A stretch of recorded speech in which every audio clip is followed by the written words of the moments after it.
Բարի երեկո եւ բարի գալուստ հայկական ժամանակ տաղավարում զրուցելու եմ Հանուն Հանրապետության կուսակցության արտաքին գործերի քարտուղար Արնոլդ Բլեյանի հետ։ Բարև ձեզ։ Բարև ձեզ։ Պարոն Բլեյան, մայրաթորից արձագանքել են Կիրակի օրը Հովանավանքում տեղի ունեցած պատարագին, այն որակելով որպես պղծություն, այսօր առավոտյան վարչապետը արձագանքեց այդ հայտարարությանը, նշելով, որ պղծության չեմպիոնը աղոթքը պղծություն է որակել։ Ըստ ձեզ այս հայտարարությունները ինչի մասին են։ Իսկ օրինակ կաթողիկոսությունից չեն ուզում արձագանքեն դիվանապետի հետ մասնակցած այդ տեսանյութերին։ Մենք դե հանդար կարողանանք։ Իրականում պղծությունը դա էր եւ այն հանգամանքը, որ առ այսօր նա դեռ դիվանապետ է, դա լուրջ խնդրահարույց է։ Միանշանակ է, որ Կտրիչ Ներսիսյանը պետք է լքի կաթողիկոսարանը, որովհետեւ այլ տարբերակ չկա։ Պարզապես այլ լուծում, այլ երկ գոյություն չունի այս ճգշաժամից դուրս գալու։ Եվ այն հանգամանքը, որ կաթողիկոսը կարճել է իր աթոռից, ցույց է տալիս, որ նա չէր մտածում ընդհանրապես եկեղեցու մասին, եկեղեցու համբավի մասին, որովհետև յուրաքանչյուր օր, որ նա մնում է այդ աթոռին, նա վնասում է եկեղեցու համբավին։ Եվ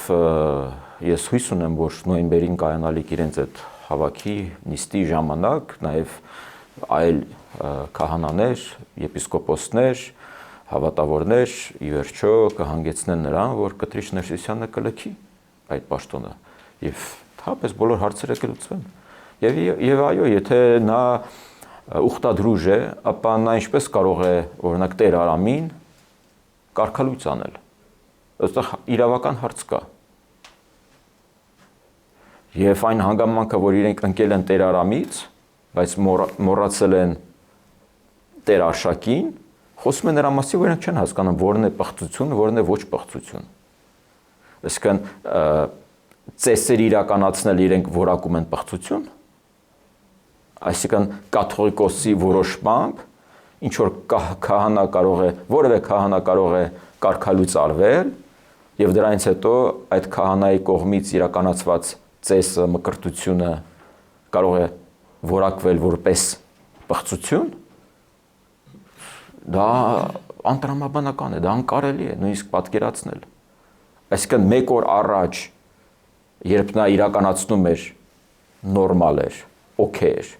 հաջորդ օրը դա արդեն պղծություն է։ Իսկ օրինակ Արշակի մասնակցության պատեսանյութերը նորմալ է, հա։ Պղծություն չկար այդտեղ։ Լավ, մի կողմ դնենք անձնական դաշտ, անձնական տարածք եւ այլն, դա հասկանում ենք, կարող ենք քննարկել, միգուցե նաեւ ասենք, որ դա ճիշտ չէր։ Բայց լավ, եղել են այդ տեսանյութերը, չէ՞, հրապարակվել են։ Կաթողիկոսը բան չունի ասելու դրա հետ կապված։ Այսինքն օրինակ դիվանապետի յուրաքանչյուր օր, որ նա դեռ աշխատանքի է, դա պղծություն չէ։ Դա բարոյական է, որ նա շարունակում է մնալ դիվանապետի իր կարգավիճակում։ Դա նորմալ է, որ նա օրինակ առժամանակ, գոնե առժամանակ, ասի դու գործերից հեռանում ես, մինչև հետաքննությունը պարզի։ Չէ՞ օրինակ սովորական դա երևույթ է, եթե ինչ-որ մի պաշտոնյա կամ նույնիսկ օրինակ Միացյալ Նահանգներում մենք տեսնում ենք, որևէ ոստիկանություն ինչ-որ մի միջադեպի մեջ է ներգրաված լինում, մինչև հետաքննության ավարտը նա առժամանակ գործից հեռացվում է։ Այստեղ իրենք բան չունեն ասելու։ Ես չեմ կարծում, որ Տեր Արամի ծեսերը պղծություն են, նամանավանդ որ այն մարդիկ եւ մենք տեսնում ենք, լսում ենք, դիտում ենք այդ տեսանյութերը, իրենց հարցնում են, իրենք մասնակցում են, իրենք հոժարական մասնակցում են, իրենք տեղյակ են ամեն ինչից, հա, իրազեկված են, բայց իրենք շարունակում են այցելել այդ եկեղեցին եւ խնդրել Տեր Արամին, որպեսզի նա օրհնի, մկրտի, ծես իրականացնի։ Այսինքն ինքը ուզում ասի, օրինակ այդ հարսանիքը, որ տեղ ունեցավ, պղծված է։ Չէ, եթե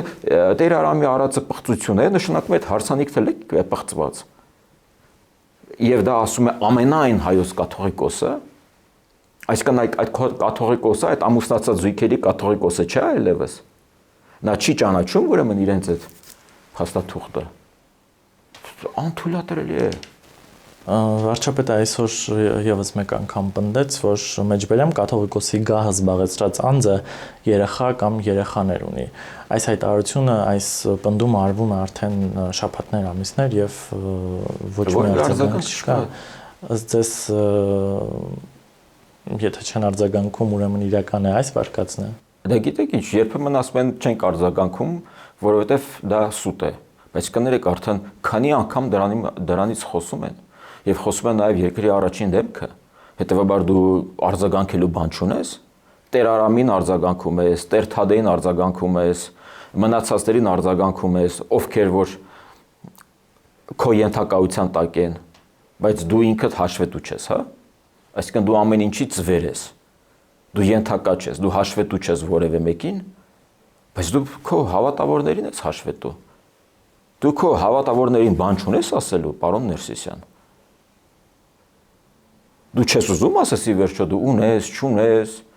Լավ, եթե ունես, գնա ընտանիքովդ զբաղվի։ Լավ, այդ երեխաները տեսնում են, չէ՞, այդ ամեն ինչը։ Իրենք ինչ են մտածում, կամ ինքը, չգիտեմ քանի հոգի են։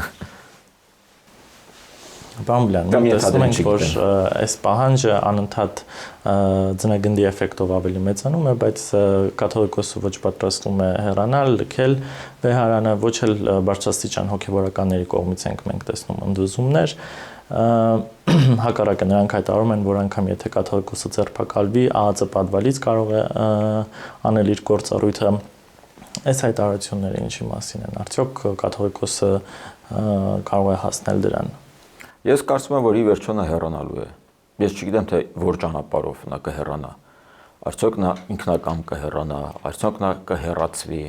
արդյոք հոգևորականների կողմից ի վերջո կլինի ընդվզում, որովհետև այն հոգևորականները, ովքեր պաշտպանում են Կտրիչ Ներսիսյանին, իրենք նույնպես այդ խնդիրը ունեն։ Իրենք նույնպես ունեն կանանց, զավակներին, այ սեր Աստծո, ձեզ երջանկություն եմ մաղթում, գնացեք ձեր ընտանիքներին հասեք։ Եվ թող կան այն մարդիկ, ովքեր որ իրապես ուզում են պահել այդ ուխտը եւ ունակ են ֆիզիկապես պահել այդ ուխտը նաեւ, հոգեպես, բարոյապես։ Ինչը կարճել ձեր աթոռներից։ Եվ ես դիմում եմ նաեւ այն մնացած քահանաներին, եպիսկոպոսներին եւ այլ եկեղեցու հավատավորներին, ովքեր տեսնում են եւ դեմ են այս ամենին, որպեսզի իրենք բարձրաձայնեն, միանան այդ Տեր Արամին, Տեր Թադեին։ Գուցե վախենում են։ Իհարկե վախենում են։ Տեր Արամն էլ էր վախենում։ Ստիպված մասնակցում էր հակապետական ցույցերին, Կտրիչ Ներսիսյանից։ Կարգալույց լինելուց, անաշխատանք մնալուց, նաեւ հետապնդումից, հա, եկեղեցականների կողմից։ Բայց իրենք պետք է հասկանան, որ իրենք ծառայում են եկեղեցուն, իրենք չեն ծառայում Կտրիչ Ներսիսյանին։ Իրենք ծառայում են հայ առաքելական Սուրբ եկեղեցուն, Աստծուն են ծառայում, Հիսուս Քրիստոսին են ծառայում, ոչ թե Կտրիչ Ներսիսյանին են ծառայում։ Իրենք Աստծուց պետք է վախենան եւ Աստծուն սիրելով պետք է գնան նաեւ նման քայլերի։ Կաթողիկոսին ձերբակալելու հիմքեր տեսնում եք դուք, ինչու են անհանգստացած բարձրաստիճան հոգևորականներն այս առումով։ Դե վերջի տեսաձայնագրությունից հետո մենք գիտենք, որ արդեն իր անունը կա, իր մասնակցությունը կա, քրեական գործ կա հարուցված եւ հնարավոր է տրամաբանորեն երբ մտածում ես, հնարավոր է որ ի վերջո նաեւ ինքը կձերբակալվի։ Արդյոք դա այն է, ինչ նա ուզում է։ Եվ մենք չենք կարող խոսել կաթողիկոսից եւ չնկատել սենյակում մի մեծ փղի, դա Ռուսաստանն է։ Ռուսաստանն է, որ թույլ չի տալիս Կտրիչ Ներսիսյանը հեռանա։ Ինչու՞։ Որովհետեւ դա շատ լուրջ գործիք է, շատ լուրջ լծակ է։ Շատ ավելի մեծ լծակ է, քան օրինակ ազգային ժողովում իրենց ընդդիմադիր երկու կուսակցությունները կամ դաշինքները, խմբակցությունները։ Որովհետեւ եկեղեցին կոնկրետ ազդելու հնարավորություն ունի։ Ինչ խնդիր է լուծում այս դեպքում Ռուսաստանը։ Պրոպագանդա։ Այն ինչն է փորձել է երբեմն հաջողությամբ, երբեմն անհաջողությամբ իրագործել Վրաստանում, Մոլդովայում, Ուկրաինայում, եվրոպական երկրներում արևելյան, օգտագործելով մարդկանց զգացմունքները, հույզերը, ազդել իրենց տրամադրությունների վրա, հակապետական, հակաիշխանական ցույցերի մասնակցել, բացրաձայնել, որ ընտանեկան արժեքներն են պղծվում եւ այլն եւ այլն։ Այնքան ենք մենք տեսել, Հայաստանը յուրահատուկ երկիր չէ։ Պարզապես պետք է ուսումնասիրել այլ երկրների օրինակը, եւ տեսնել թե ինչ է կատարվում։ Նույն այն դատապաշտպանով ում Կտրիչ Ներսիսյանը ներմուծեց Միացյալ Նահանգներից ի պաշտպանություն կաթողիկոսների եւ Սամվել Ալեքսանյանի, պաշտպանում է ռուսական եկեղեցու շահերը Ուկրաինայի պետության դեմ։ Այսքանով ամեն ինչ ասված է։ Սպայկա են։ Մի մեծ շղթայի մի մաս են։ Եվ մենք պետք է պայքարենք այդ շղթայի դեմ։ Սա պայքար չէ եկեղեցու դեմ։ Սա պայքար է հանուն եկեղեցու։ Դա նույնն է, երբ օրինակ ժամանակին պայքարել ենք Ռոբերտ Քոչարյանի կամ Սերժ Սարգսյանի դեմ, եւ դա որակվեր որպես պայքար պետության դեմ։ Ոչ, իշխանությունը զավթված էր, եւ մենք պայքարում էինք, որպեսզի այդ զավթիչները հեռանան։ Այժմ եկեղեցին 99 թվականի հոկտեմբերի 27-ից զավթված է Կտրիչ Ներսիսյանի կողմից, որովհետեւ 99 թվականի հոկտեմբերի 27-ից ի վեր Կտրիչ Ներսիսյանը օհրնել է Ռոբերտ Քոչարյանը եւ Սերժ Սարգսյանը յուրաքանչյուր հանցագործություն, ձայն չի հանել, երբ մարդիկ էին սպանվում, հալածվում էին քաղաքական ընդդիմադիրները, եւ այժմ նա որոշեց դառնալ հայրենասեր, փրկիչ։ Այսինքն առաջ Հայաստանը չէր կործանվում, այժմ Հայաստանը կործանվում է եւ նա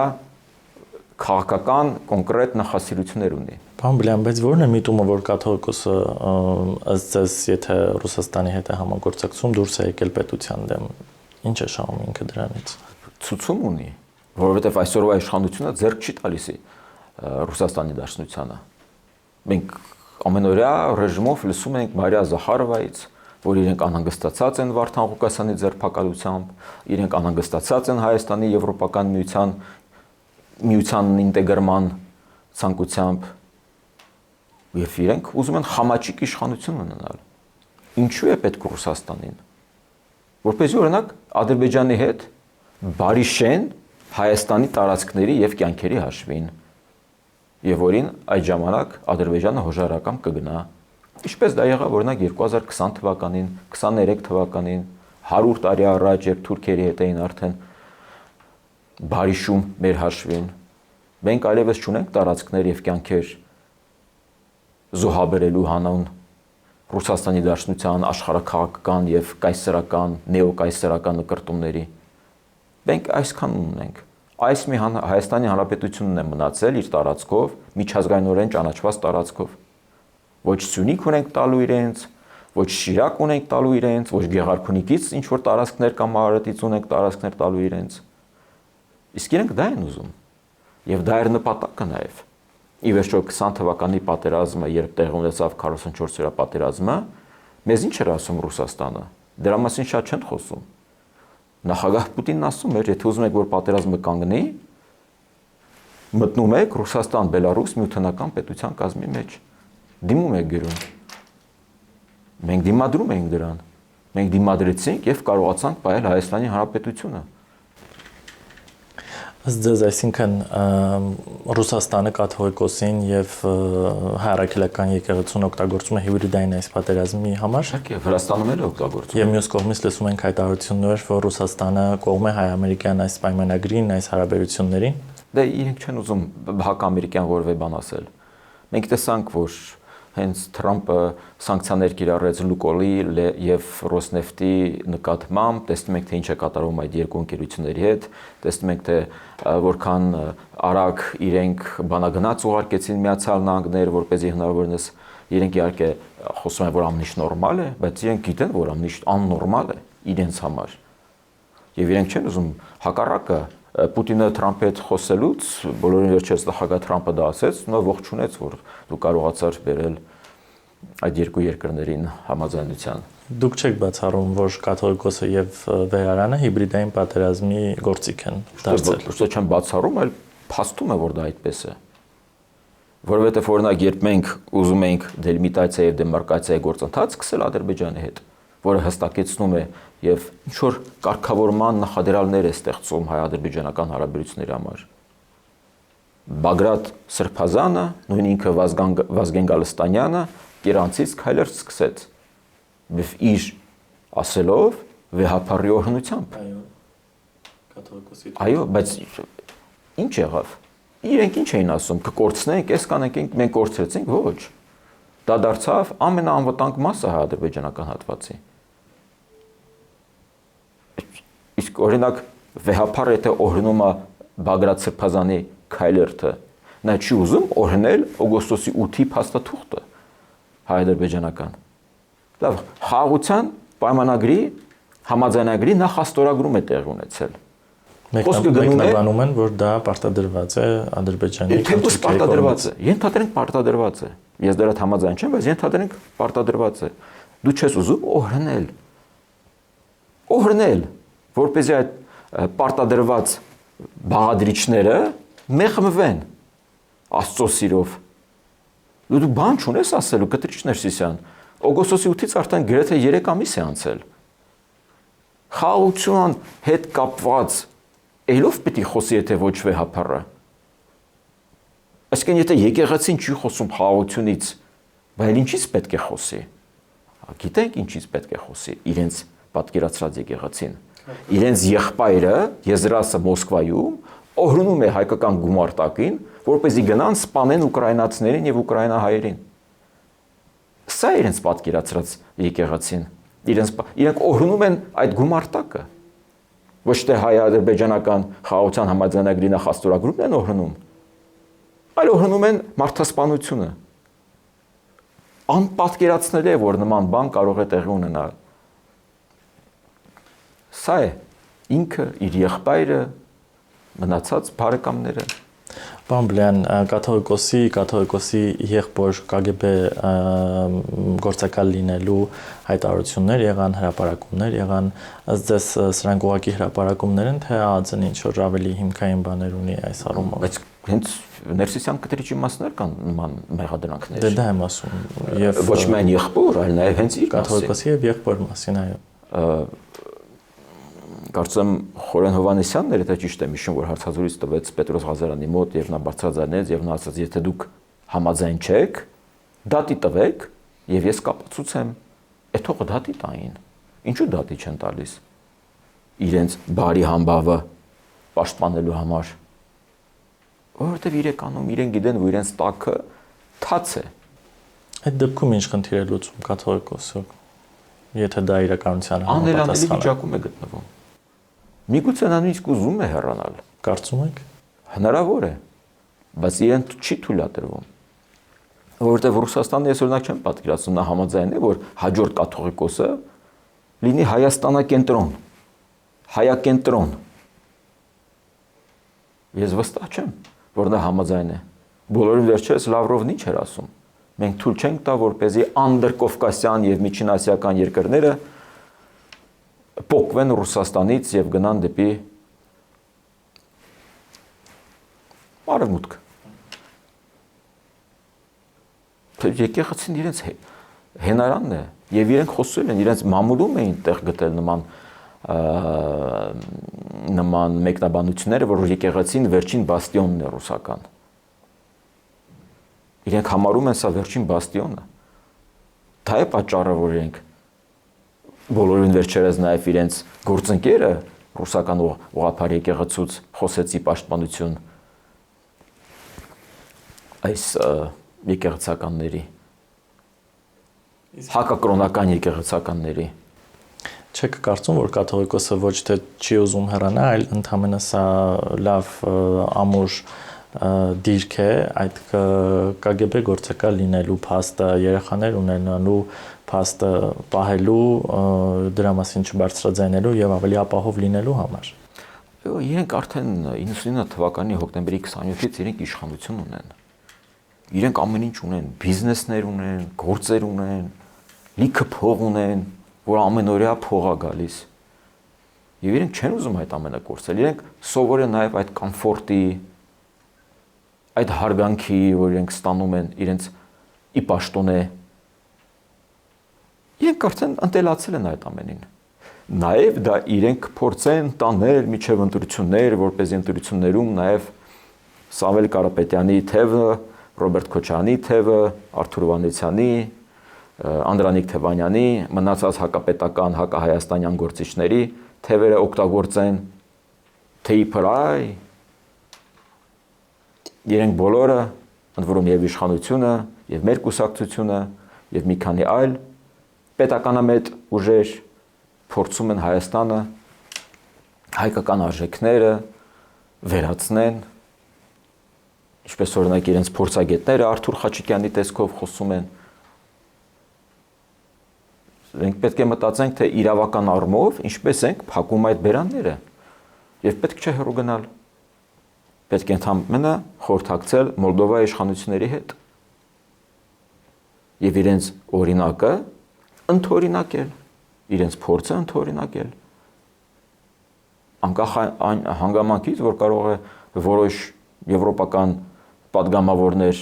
բողոքեն, պետք է բացատրել իրենց։ Իրենք էլ սխալ տեղեկատվություն են ստանում։ Բայց երբ տեղային ինչ-որ լուծումներ են ստանում, օրինակ, օրինակ Ռոբերտ Քոչարյանն ազատության մեջ հարց է առաջանում։ Այսինքն, եթե իշխանությունն ասում է ոչ մի ձուկ եւ ոչ մի մուկ չի պլստա,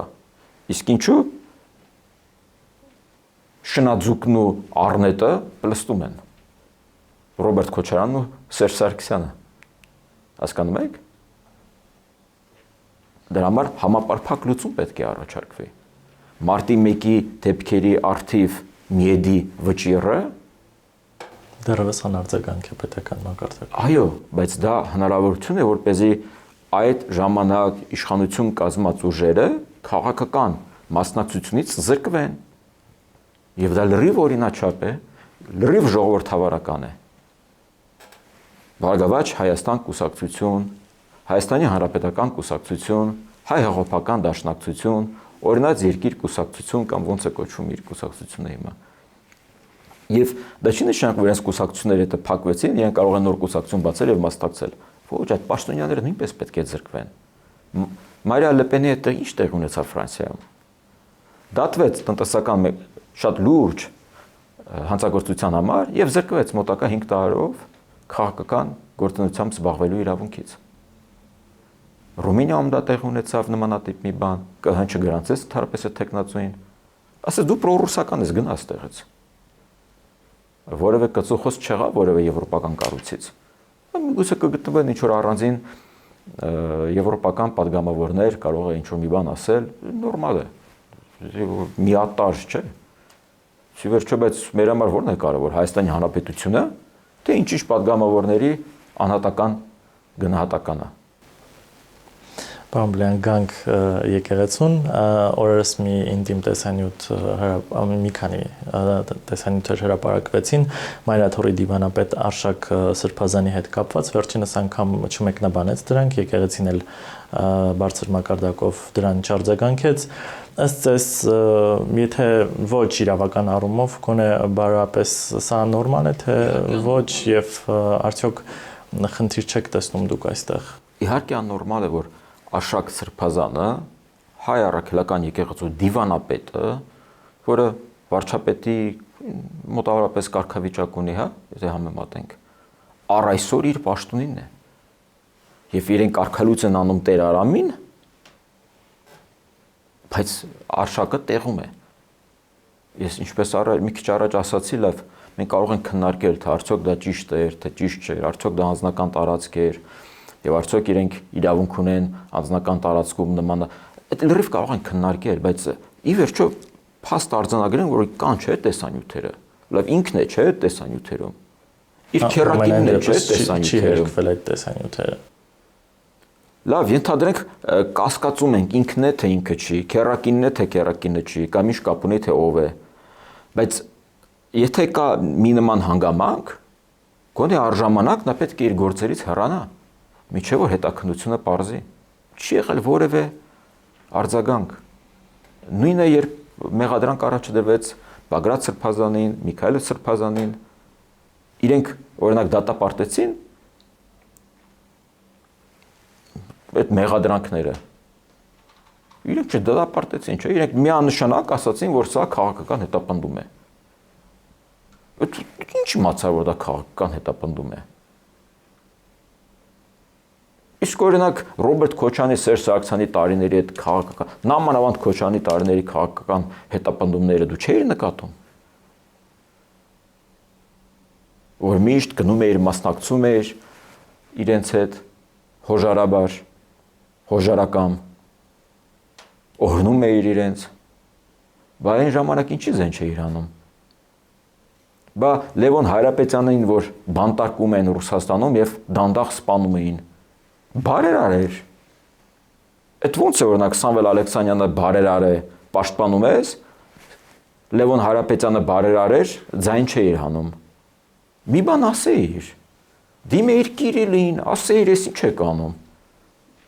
Բայց մեր Արցախահայ բարերարին ինչ եք բանտարկել։ Ձայն չանեցին։ Բամբլյան։ Եվ այսպես կարող եմ շարունակել։ Հայ առաքելական եկեղեցու հետևորդը ինչպես պետք է արձագանքի այս ինտիմ տեսանյութերին, այս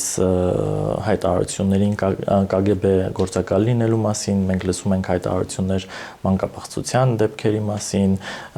տարբեր հարցազրույցներում խոսվում է սեռական ոտնձգությունների մասին, այսինքն այս ամբողջ կեղտի մեջ հավատացյալը որտեղ պետք է գտնի իր